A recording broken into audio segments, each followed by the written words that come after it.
High guys, welcome back to my YouTube channel. नाही ग, हा माझ्या आत्याचा चॅनल आहे. आज आपण बनवणार आहोत गावरान पद्धतीचा मिरचीचा ठेचा. त्यासाठी लागणारं साहित्य मिरची, लसूण आणि मोठं मीठ. आता एका तव्यावर तेल घेऊन ते थोडंसं तापून घेऊयात. त्यानंतर आपण मिरच्यांना काप देऊन तेलामध्ये घालून घेऊयात.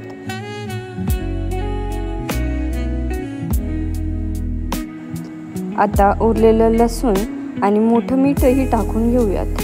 त्याला थोड्या वेळ झाकून शिजून घेऊयात.